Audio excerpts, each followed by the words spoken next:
Tout pour investir. Dose d'économie. Votre dose quotidienne de retraite. Bonjour Nicolas. Non, pas tous les jours la retraite quand même. La retraite peut être à 70 ans. C'est bien ça. Ça se passe où ? En Italie. C'est une proposition du gouvernement Meloni depuis un décret de 2011. L'âge de départ à la retraite est déjà de 67 ans en Italie. Qu'est-ce qui justifie un tel report de 67 à 70 là-bas ?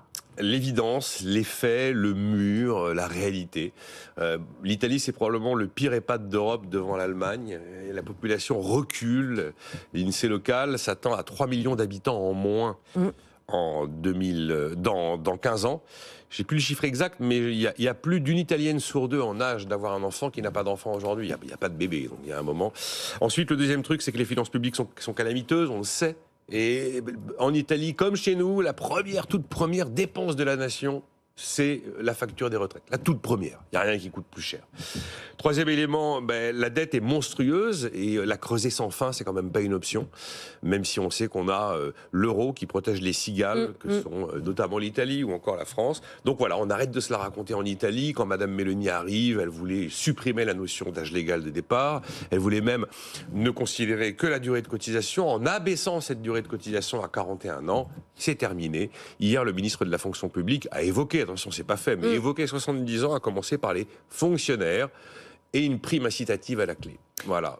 Faut-il déduire de votre début de chronique que chez nous aussi, on pourrait commencer à évoquer une retraite à 70 ans ? Non, bien sûr, on ne va pas évoquer 70 ans, mais les trajectoires des vieux pays d'Europe sont les mêmes, pas forcément au même rythme. L'un des atouts, justement, de la France, c'est d'avoir une démographie qui n'est pas brillante, mais enfin qui est la plus brillante de tous les pays d'Europe. Et donc, l'idée, pourquoi je pars de cet exemple italien, c'est parce que oui, les trajectoires sont là, mais ça n'émeut personne. Oui. Ça n'émeut personne avec une équation qui n'est ni de gauche ni de droite. On a de moins en moins d'actifs. On a de plus en plus de retraités qui passent de plus en plus de temps à la retraite, 23 ans en moyenne. Il est évident que ça coince si on fait rien. Et le problème, c'est que là, on a eu un sondage ELAB qui a été réalisé pour BFM TV. Un Français sur 10 considère qu'il faut garder la réforme. Vous en avez 9 sur 10 qui pensent qu'il faut la modifier, ou même 40% qui disent qu'il faut l'abroger.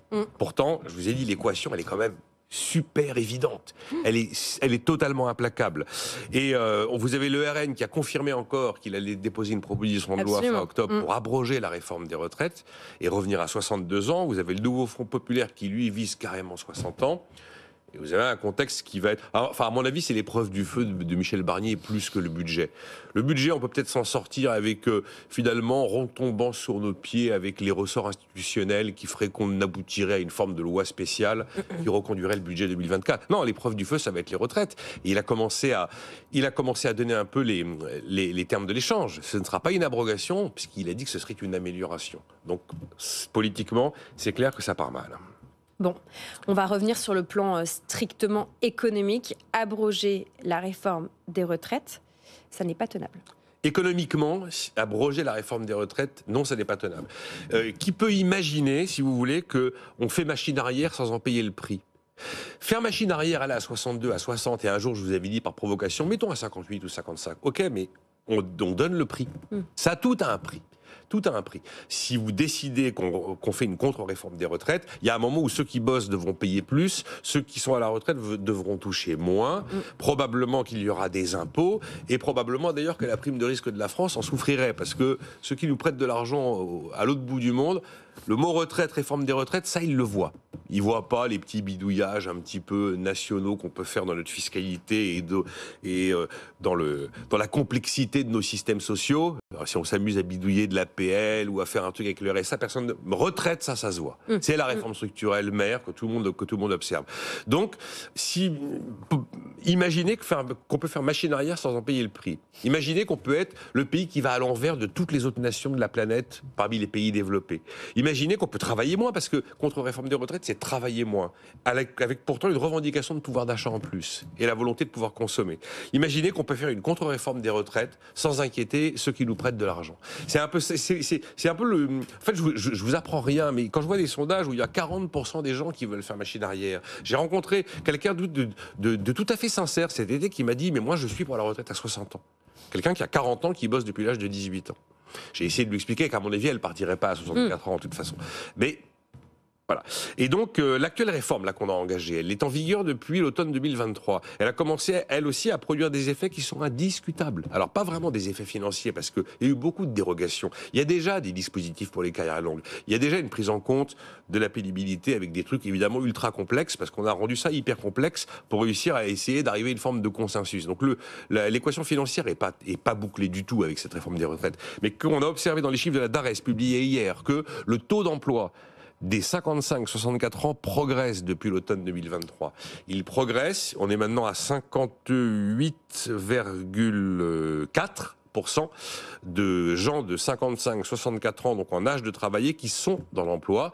C'est encore très en dessous de la moyenne européenne. La moyenne européenne pour les 55-64 ans, c'est 64%. Si vous faites une contre-réforme des retraites, vous êtes sûr que ce taux d'emploi va baisser. Si vous faites une réforme des retraites, vous êtes sûr que ce taux d'emploi va augmenter. Il y a comme ça des espèces d'aspects arithmétiques absolument indiscutables. C'était juste pour les rappeler, parce qu'après, effectivement, le sujet, ça va être très politique. Mais il y a quand même des réalités économiques qu'il faut rappeler. On voit que les Italiens osent prononcer 70 ans. Et d'ailleurs, en Allemagne, il y en a certains qui disent que probablement, un jour, il faudra viser 71 ans. Ça me fait pas rêver. Hein. Je ne suis pas en train de dire que c'est le bonheur. C'est juste des réalités un peu arithmétiques qui ne sont pas très sexy.